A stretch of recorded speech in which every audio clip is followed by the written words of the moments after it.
2017 National Collegiate Paintball Association Championships. I'm Matty Marshall alongside Kevin Catfish Arcia. And right now, the battle that's about to go down, Penn State Nittany Lions taking on East Carolina Pirates. Catfish, if these two teams watched the last game, they need to take some lessons from off-the-break shooting from Central Florida, one of the favorites here. Yeah, for sure. We'll see if Penn State will be taking on the Pirates.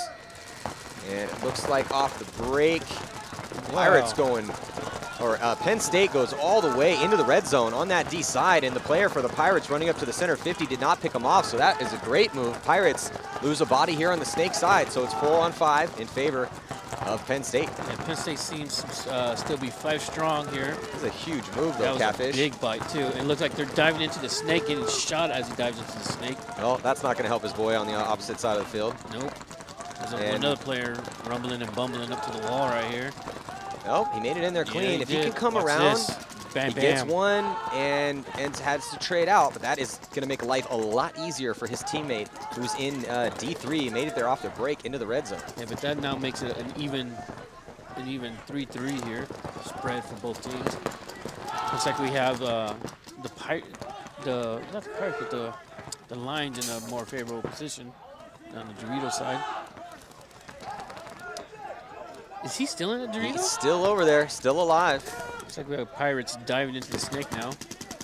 Well, the Pirates flooding body out here wide on the snake side to the back corner bunker. And that's going to give him a better angle. But Nittany Lions, they now have 2 bodies. They have a body in D2 and a body in D3. There is a bunker between them in that mini wall. But still, good field position for Penn State. Let's see if they can get some production out of those guys.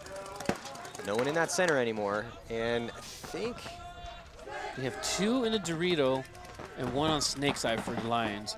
Pirates have the opposite, 2 on snake side and 1 in the Dorito for them.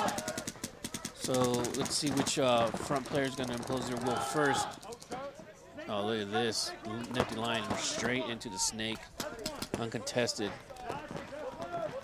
What will he do there with his head down in the dirt, though? Yeah, that's the question. But making it into snake 1, again, it's going to take some pressure off his guys on that D side of the field. And that's the most important thing. Yeah, getting up the field gives you better angles, but getting into the snake, if I'm a back guy here, the snake's hot, now I'm worried about the snake and I have to worry about D3, yeah. It makes my life a lot harder.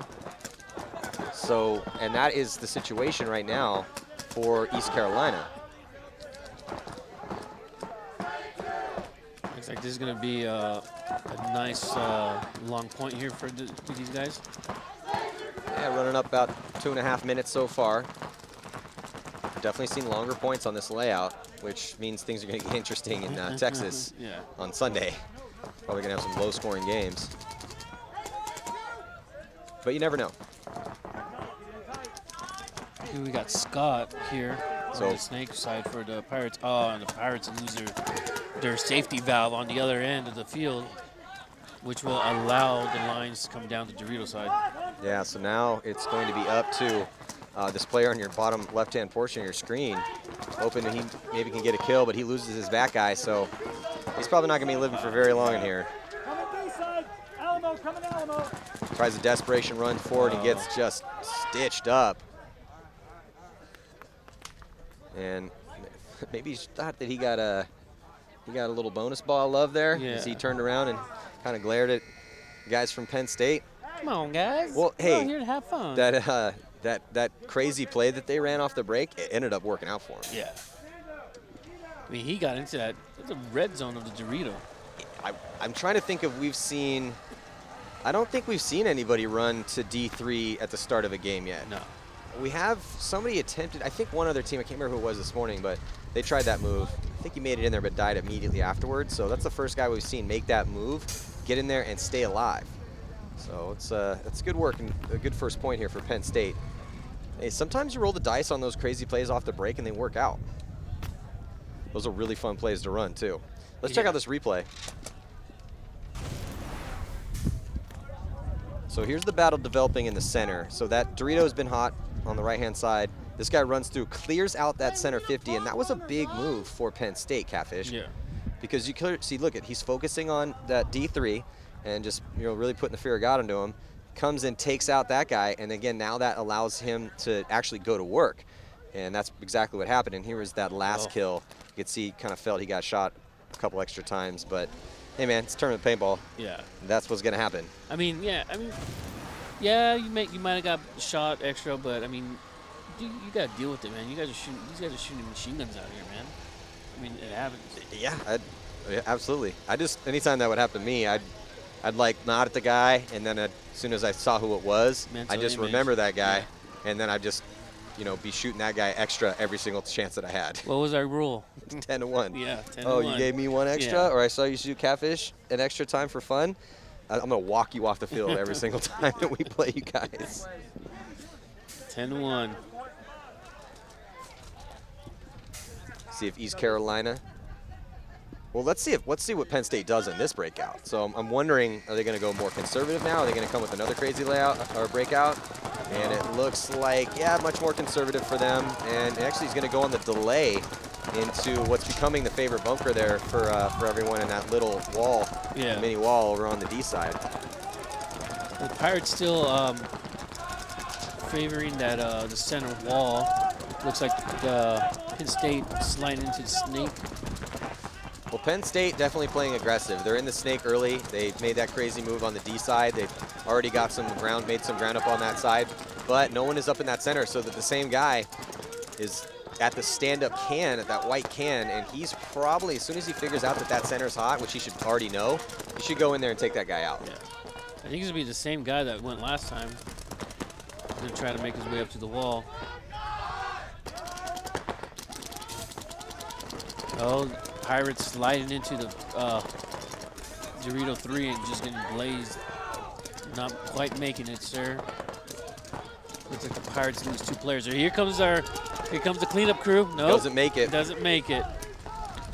Yeah, but then it looks like Pirates are going to come through, and he doesn't get anybody either. So both those guys throw the body away. It was entertaining. I mean, he definitely shot the big man for Penn State in the center. I'm pretty sure that guy was already dead because he has hits on his front, not on his back. Yeah. Yeah, so. Looks like it's a 2-on-3 here in favor of the Penn State. Tabor, though, was able to make it up to this 50-yard line here on the snake side with that chaos. Yeah. And that's a really good move. I like what I'm seeing out of Penn State, Catfish. Yeah, they're playing aggressive, but, I mean, they're staying alive, They're definitely trying to throw the Pirates off their game. They'll do an exotic play and then just tone it back for a second, in the next point.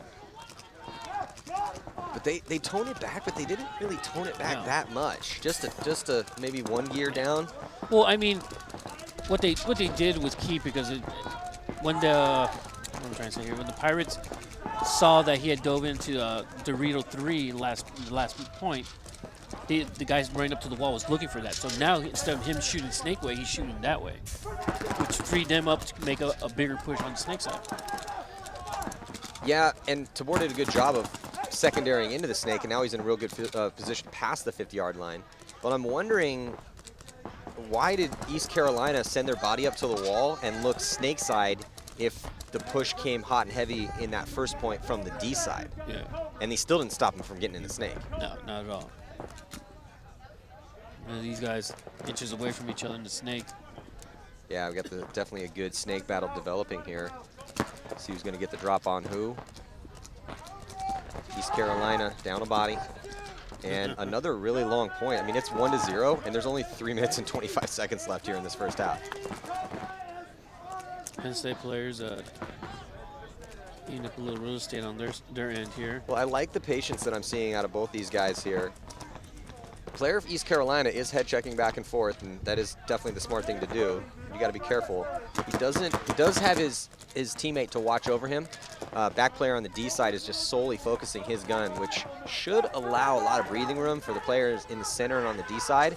Oh, nice kill. Smokes that guy. Yeah, that's a beautiful kill. Oh, he's going to waste no time to come and take out the last player left alive here, snake side. That's some beautiful work from Penn State here for their second point. I like what I'm seeing out of Penn State. A lot of guys contributing. I like the game plans, the execution. Fernando getting a 2-piece there, doing work in the wall.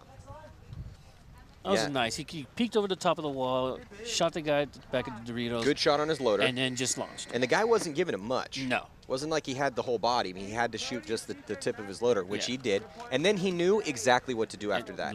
And what does that mean? It means he knows the count and he knows where everybody is. Yeah, exactly. He didn't spend any time checking off all the bunkers. He knew, oh, that's it. I killed that guy. There's only one guy left alive. I'm going to run that guy down too, and made quick work of him. Good point. Good point for Penn. But that's the thing. So now if we're looking at Penn State here, Mitch Tabor, he's doing well. Fernando, he's playing well. I'm not sure who their front guy is on the D side, but that guy, both those guys over there is playing well.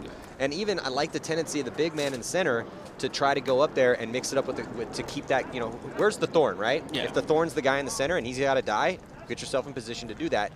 You know, again, it didn't work out for either center guys, but again, it's about making the move that's going to give your team the best chance, and that's what's happening with Penn State right now. Yeah, I believe that big man is Anthony, his first name. I will not butcher that. Why don't you give that one a shot? It's a Dutch name. I'm not Dutch, not going to try. If it was Spanish, yeah, I'd be in there. Duvenord, we'll go with that. So here on the replay, you can see there's the action in the center. He comes through, tries to get a shot on Duvenord. Definitely butchering that name for sure. But we're just going to roll with that one. And then you see here the battle in the snake. And, I mean, Scalau, he didn't really have much of a chance here. I mean, he's up over the top. He's trying to create an opportunity for himself, but he just lost too many teammates. There was really nothing he could do, and then he just gets run down by Fernando, who played excellent at that point. Fernando launching. So nice work there by Fernando and that center, but that's what I'm talking about. You're getting, if you want to win tournaments, you need a threat everywhere. You need a threat on the D side, hopefully multiple ones. You definitely need a threat on the snake side, and you need somebody that's competent in the center that can mix it up when he needs to and play aggressive and play smart. So, and that's what I'm seeing out of Penn State, at least through the first 2 points. Still a lot of games to go here. We still have 2 minutes left in this first half and a whole second half. Looks like we have a Pirate just taking a big bite, diving into Dorito 3 off the break and making it clean, hoping to shut down any kind of movement that Penn wants to do into the wall.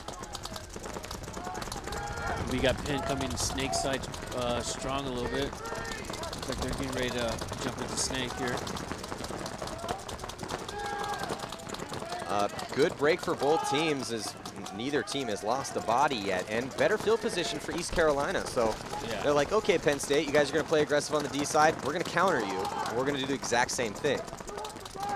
But unfortunately for that player up in D3, he loses his back player behind him out of his bunker. So just one body on that side of the field right now for the Pirates.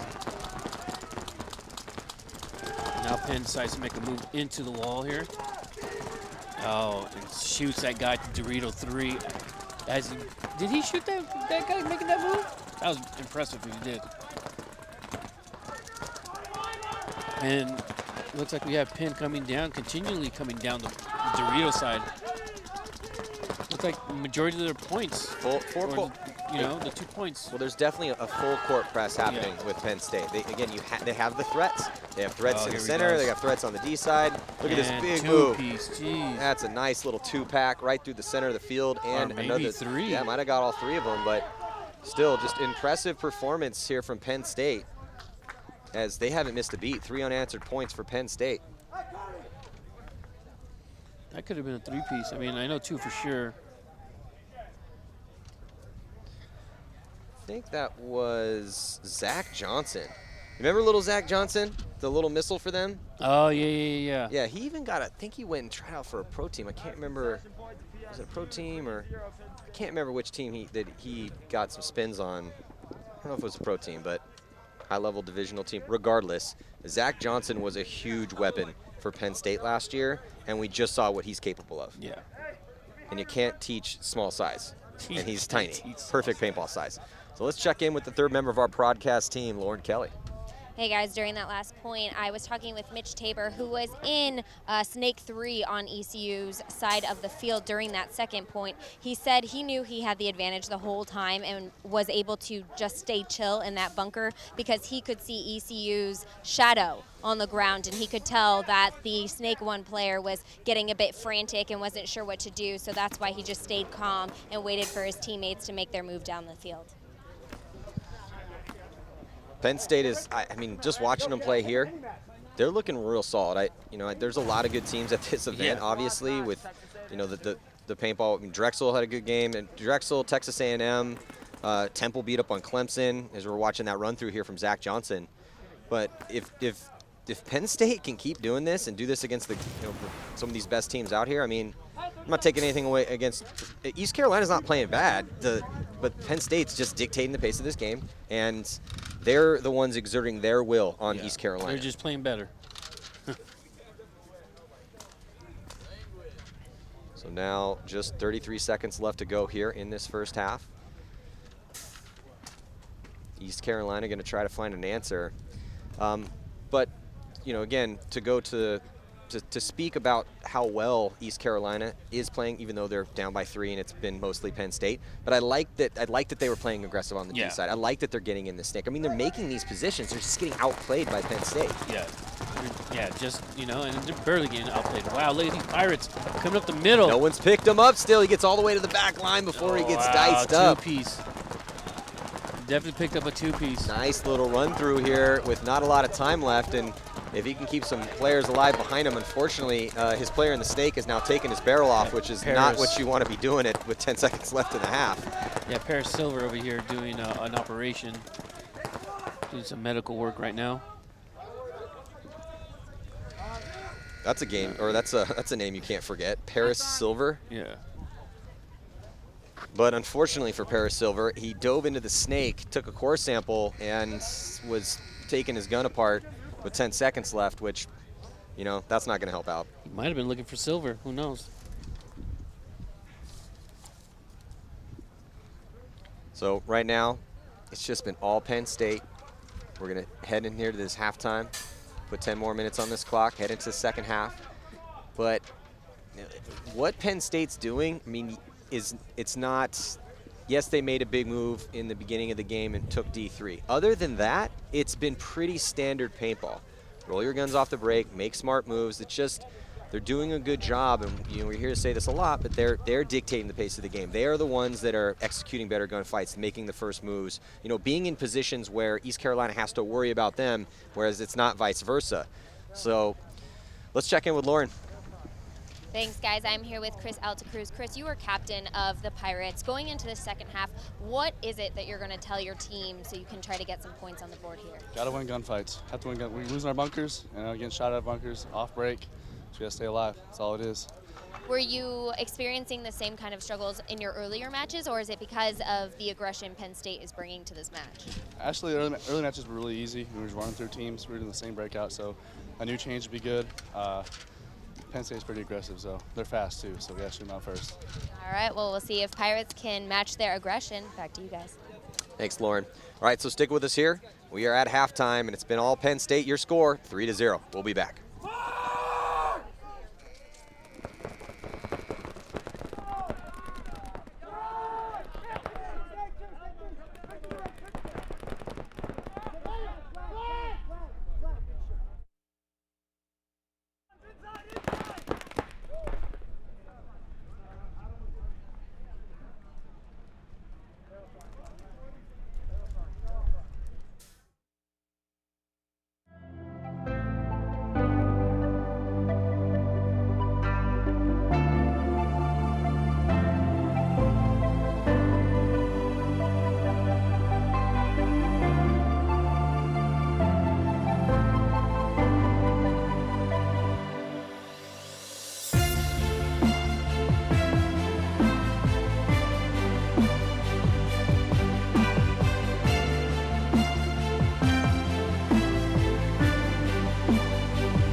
We are back, 2017 National Collegiate Paintball Association Championships. I'm Matty Marshall with Catfish, and we are getting into the second half. It's been all Penn State. Now, East Carolina's not playing bad, though. They're making moves. They're getting into good positions, but just like listened to in their interview before we went to a short break, they are definitely having survivability problems.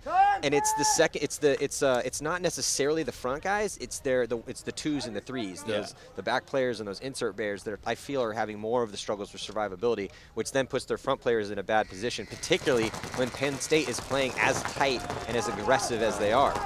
It looks like Pirate didn't make the snake run. Looks like we have all of the Penn State still alive. Pirates down a player. But Pirates look to be in better position with one of the players at the center wall, keeping that snake side under control there. Well, Pirates playing aggressive here to start the second half. They do send a body up to that center 50, and Penn State pumping the brakes a little bit. They do get out wide, but here comes Zach Johnson. He's going to come up and execute a player for the Pirates. Nice move by Zach Johnson. Top gun. Tyler Nalig, remember Tyler? Yeah. The standout star for Penn State. He texted me during the break and said that reminded us that Zach Johnson played for Top Gun for a while. Oh, okay. So now here goes Penn State, though, doing what they do. Smart insert move. Oh, No, this time sloppy. a little too sloppy. Tabor trying to get up into this 50-yard line, gets taken out. So that's two bodies that have dropped for Penn State. They still have 3 players alive. East Carolina with 3 bodies as well. It seems that, it's not like the Pirates are playing horrible or bad. They're just a step behind, it That's seems what like. I'm saying, too. too. Just a step behind. I agree with you. They are a little step behind, and you could tell how frustrated they were. That interview when Lauren was talking during halftime, you could see they were frustrated because they've been, according to them, stomping on some teams, running the same breakout. But Penn State's just playing really, really tight right now. But here's an opportunity. Penn State loses another body. So now just 2 players left alive. East Carolina trying to put their first point on the board, looking at a 1-body advantage. Do you think they know the count? I don't think they know the count. I don't think they know. They have a coach right here walking back and forth. I hope he's relaying the count. I mean, that is his job. I think he's trying to figure out where they're at right now, or seeing how many players. I just need numbers. Yeah. If I'm out there, just tell me how many guys we have left alive. If you tell me where they are, that's great, but I'll figure that out by process of elimination, as long as I know how many variables I need to count. Yeah. But it was smart of the Penn State player who got shot. He went low and ran off. Yeah. Did you see that? I did. He didn't. Oh, but East Carolina, they drop a body of their own out of that on that D side of the field. It's now 2-on-2, and that's going to slow this point down. Where's that other Pirate at? D3 and back corner bunker snake side. Okay. So we got a Penn State player at D2 and mirrored up with the Pirate on the snake side here.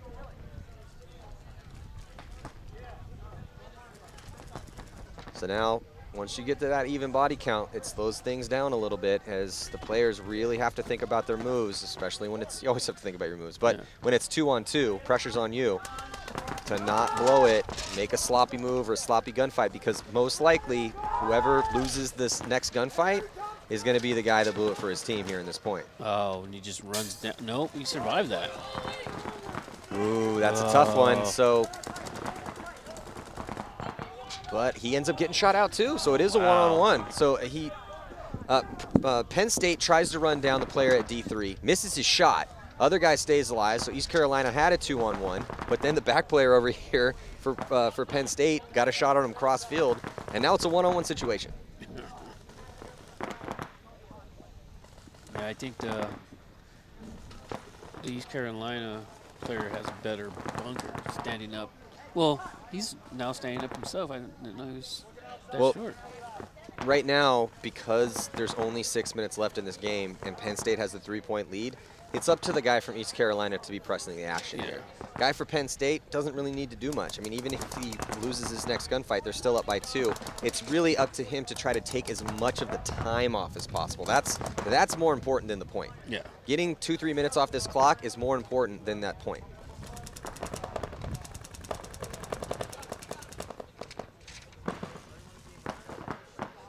then that puts East Carolina in a situation where, okay, let's say East Carolina does win this one-on-one, but Landis is able to take 2 minutes off this clock. Now they're down by 2. There'll only be 3 minutes left, and East Carolina is going to have to ride that ragged edge of aggression, which that's when you make mistakes. It's tough. That's the low percentage play. So again, I'll take Landis burning the clock off, even if he loses. Hopefully he wins and burns the clock off. That's best case scenario for Penn State right now.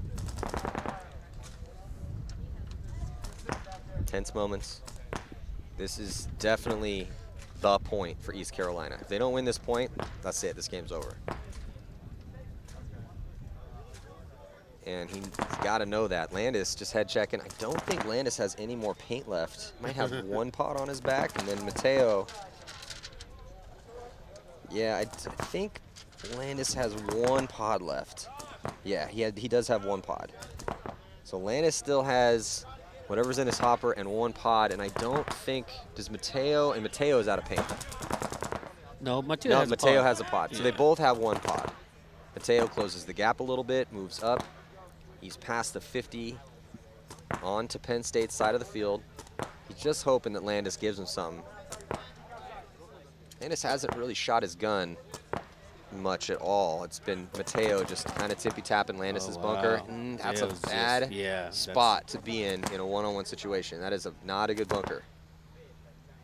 What I would have done is I would have got to the 50-yard line Dorito, and I would have cut inside and try to make a play for the flag. Not run for it, work my way to it, and then try to spread that field out wide. Now, by going up to that little nub in the snake, and then he's going to cut across, that's a much better bunker. Landis launches, and Landis ends up getting taken out, so Mateo is going to back up off of that.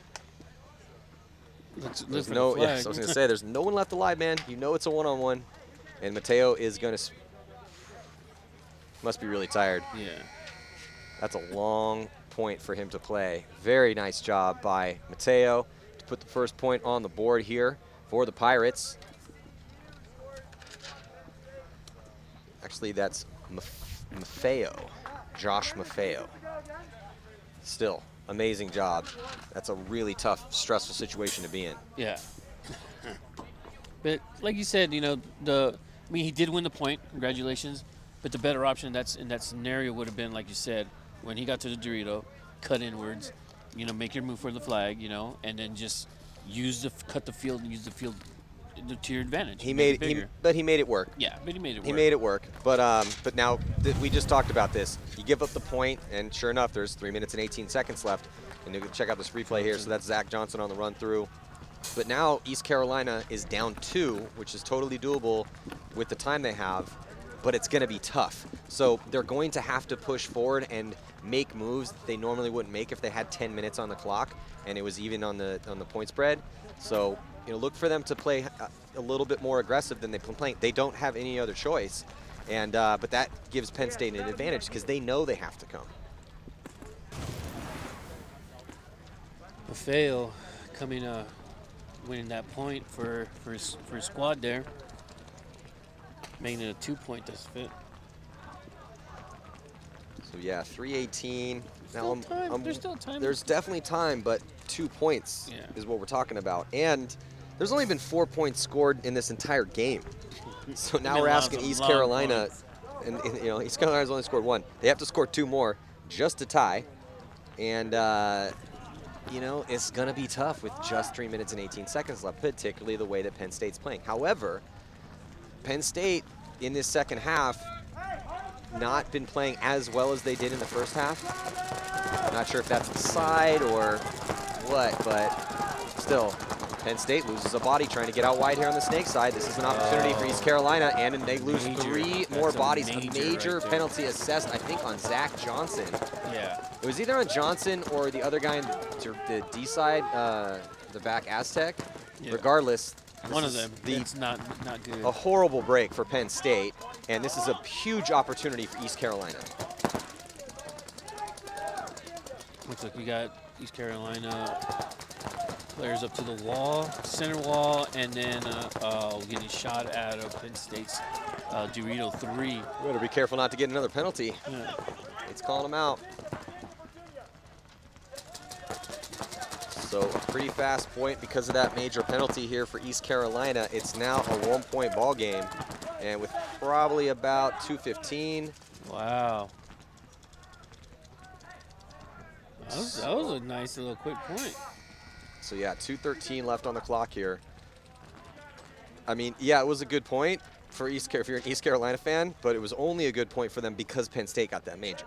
No major, different situation. Yeah, definitely. But it happened. There's still 1 minute and 12 seconds left on that major penalty, so pretty much for the remainder of this game, Penn State's going to have to play down a body. East Carolina on the power play.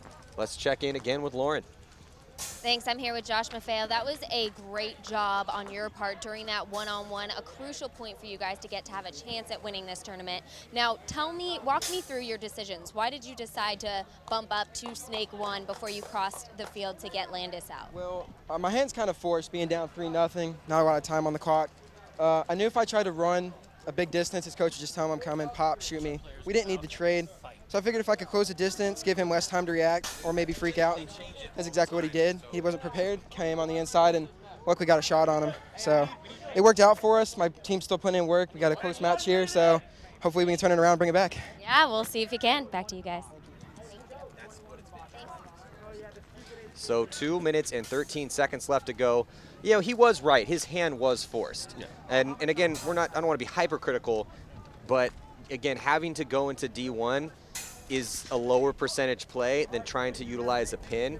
Landis was watching that lane, obviously knowing that he was going to go for the flag, but when you're in that one-on-one, yeah, it's tough. You go to smaller bunker. I mean, it's just simple logic. Smaller bunker, harder to hide behind, bigger guy. Yeah, he's a big guy. But still, he won that one-on-one.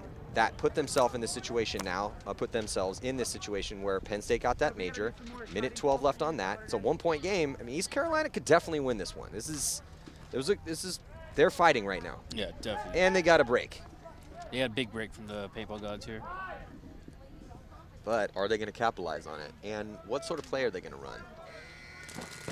And it looks like they are going to go hyper aggressive on the D side. They run to D3 off the break, and he makes it in clean.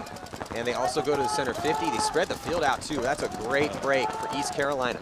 Yeah, East Carolina starting to gobble up field here. So we got Silverman going to the Snake 50. So now they control all 50 bunkers. The Snake 50, the 50 wall, and looks like they're at Dorito 3. Not quite at the 50 Dorito. Well, Penn State able to keep their bodies alive, and they're going to get that 5th body out here in 38 seconds. So they just need to roll those guns. And the tough thing now for East Carolina, okay, they've made it to the 50s, and they did a great job to get here. But where do they go from here? They have to break the cross right now, yeah. And it's going to be tough because they weren't able to shoot any bodies on Penn State. Silverman needs to start wrapping and shooting across field here. Looks like he wants to do that, but a little tentative. Looks like the penalty is about to come off. We're about 5 seconds now on that penalty. Silverman getting checked out. And that penalty coming off the board. Penn State at full strength now. Yeah, Zach Johnson comes out of the box, and he's got to be probably a pretty happy man right now that Penn State was able to. Oh, he got shot, though. Well, but they're in the same situation. Yeah. They're still trying to push into 4 guns. They only have 45 seconds left. So look for them. Now, this is interesting. Penn State, Zach Johnson decides to come out of the stand-up temple and go to the can. I don't like that move, and he got blown up real quick, and that's... Silver having a game right now. Oh, 3-piece, picking up a 3-piece. That was not a good move for Johnson to go to that Oh, stand-up Silver can. picking up a 4-piece right here. Silver is doing it right now from the 50-yard line here in the Snake, and they are going to be tying this game up. Oh, you got to run, bro. With 17 seconds left to go. Silver says, I'll do it all. 15 seconds, I mean... I'll do it all. What a scrappy East Carolina Pirates team. Yeah.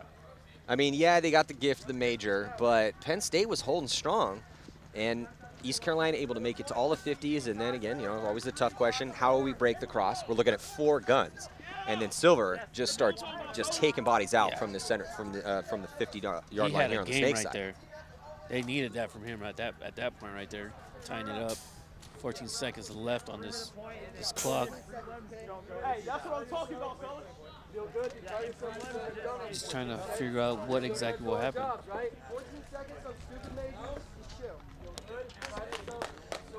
So let's see what will happen here with 14 seconds left in this game. I believe they'll give them 3 minutes or so of overtime.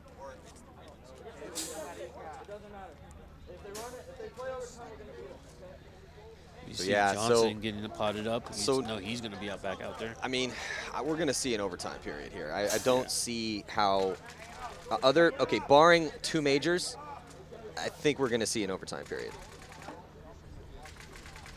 Yeah, so it looks like we have a brief moment here before we start this potential last point. Something crazy could happen, but we'll be right back to find out.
Welcome back. I'm here with Anthony Davenport on Penn State. Now, you guys had a significant lead. You were up 3 points. Now it's tied, and there's only 14 seconds left. What kind of play are you guys going to come out here with to try to close this up in the last 14 seconds, or are you going in expecting to go into overtime? You know, we're just going to go out. We're going to play our game. You know, when practice, when we get down we get up a couple points, go down a couple points. You know, we don't let it get to us. We just work hard and you know, play our game, make that push, and we'll see how it goes. All right, we'll see if they can make that push and get this in 14 seconds. Up to you, Maddie. Thanks, Lauren. Well, we'll see. 14-second point. It's kind of a tall order. Probably going to see an overtime period here. 3-minute overtime period. And then after the overtime period, if they're still tied, it will just be a tie, which would be kind of a heartbreaker for Penn State with the way that they've played, and also a heartbreaker for East Carolina with this comeback that they just did. So tied up, and that's what we're going to see. We're definitely going to see an overtime period, and both teams came to play for an overtime period here with this breakout. You know, if you're looking at a 14-second point and everyone breaks out to standard bunkers, no one makes takes any big bites, they're playing for that overtime period. So the question now, Catfish, is should Penn State, they're going to have 5 bodies, East Carolina's going to have 5 bodies. Both these teams have been playing very aggressive. I actually really like how both these teams are playing this field. Yeah. But what is Penn State going to go back to that hyper-aggressive breakout? What do you think? Well, I honestly think D3 off the break? Yeah, well, they've been getting there, and they've been making it, so I don't know why they wouldn't try that. Both teams have made it when they tried it. Just, you know, maybe both teams will run that. I was going to say, maybe we're going to get D3 off the break from both teams. Or maybe they will completely abandon D3 and then run snake off the break, thinking that they would attack the D side like they have been the entire time, but sneak that guy into the snake off the break. Still a bold move. I think probably what we're going to see is probably a conservative-ish breakout from both teams. The only issue is it's a 3-minute overtime, so you don't have a ton of time to work with in the overtime point. Yeah, not a ton of time. I foresee each team sending one guy up to the wall, 50 wall, and then possibly the Dorito 3 off the break. That'd be interesting. I think they're going to go I think both teams have a strong chance of going to the mini wall on the D side. We've seen a lot of guys make that off the break. That's much safer. Even though D3 is only about another step and a dive from the mini wall. Yeah. But that step and a dive is a little treacherous running through a lane that's wide open to the shooters. I don't know. We could see I think stand-up temple on the snake side maybe. I'm just wondering because out of the teams we've watched play today, and correct me if you think I'm wrong, but I think that these are two of the more aggressive-minded teams off the break that we've seen out here so far. No, you're absolutely right. I mean, like, we haven't seen people making D3 off the break. And these guys, both these guys have made it. Both these teams have made D3 off the break and made it clean. And then that one pirate that just went all the way to their stand-up, that one break, taking 2 down. And both teams playing real smart on the snake side. Oh, look Look, yeah, see, mini wall on the D side and center. So it's coming in strong. So Penn State loses. Penn State losing both bodies on the snake side and a minor penalty assessed, and that should do it here. As soon as East Carolina gets up from their secondaries and looks downfield and realizes they're only looking at 2 bodies right now, it's going to take a miracle for Penn State. If they can just whittle away 50 seconds. It's going to be tough. It's going to come down to East Carolina. Does East Carolina put the pressure on? But East Carolina also losing 2 bodies, Catfish. Yeah, so that makes it much more interesting now. It's 3 on 2, but Penn State is going to get that body out of the penalty box in 32 seconds. Oh, look at this.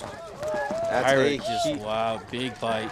He takes the big bite, goes all the way, leapfrogs his teammate, gets past the 50-yard line, and now puts a real good crossfield shot on the 2 players, because the 2 players for Penn State are only on the D side. They're in the mini wall, and now actually, no, that player's now making a move past the 50-yard line. He gets 1. 10 seconds to jail break.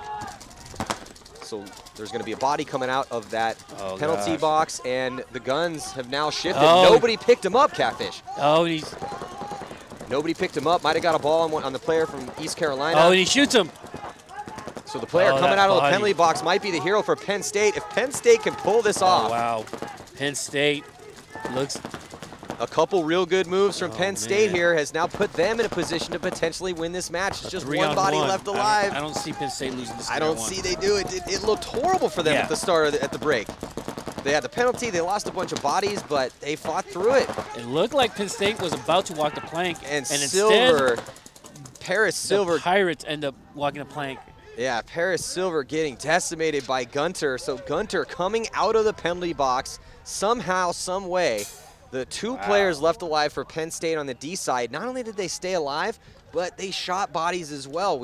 Just when we were saying how it looked horrible for Penn State, we'll look over on the East Carolina side of the field. 2 bodies are walking off. Yeah. That took the body count close. And then as soon as Gunter got out of that box, he comes down, makes a great move here on the snake side, and lo and behold, Penn State somehow, some way winning this game. That's a strong Scandinavian name right there. Yeah. Gunter. Wow, Penn State. It was 50 seconds, and they definitely worked that 50 seconds off the clock. Most entertaining game of the day that we've seen out here. The closest game goes to an overtime period. And look at Gunter. Comes through. He counted all the bodies. He knew what he was looking at. And just to be safe, trying to make sure that guy in the center's dead. And just solid clutch performance. That was a clutch performance. And you see there. I bet he was just chomping at the bit in that box right there. Yeah. That's a great move. Unbelievable. Taking the victory here. A nail biter to the very end. Let's check in with Lauren Kelly and the victors. Hey guys, I am here with Gunter and Fernando. Congratulations on that win. I mean, man, that overtime point, I didn't think it was going to go your way in the beginning. When you saw that there was a penalty and you guys were down bodies, what ran through your mind? I just told myself I got to be calm. I got to trust my guy. My D front players, Dak Johnson, came through. I knew he was going to do it. All I had to do was stay alive, watch his back, tell him where the snake player was crawling up. And I knew that once Maddie came out, we got this, no problem. That's how much I believe in my boys.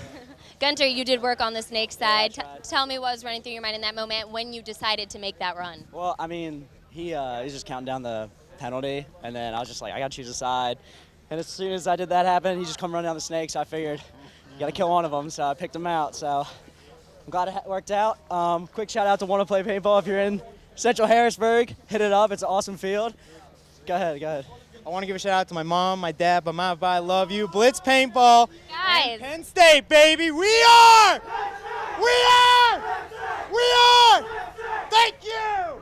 Great job today, guys. You still So got a long polite. weekend, but awesome playing today. Back to you guys. Thanks. So thank you guys so much for joining us here. 2017 National Collegiate Paintball Association Championships. I'm Matty Marshall, Kevin Catfish Arcilla. Thank you so much to our sponsors, Carbon Paintball, GI, Empire. Definitely help out if you can go to the NCAApaintball.com. We have a donate page. We're out of time here for the webcast, so maybe you can help us out with that. Go donate if you can, and help us bring you guys more webcasts. So we'll be back bright and early tomorrow morning for more action here. Can't wait to see it. Thank you guys for joining us.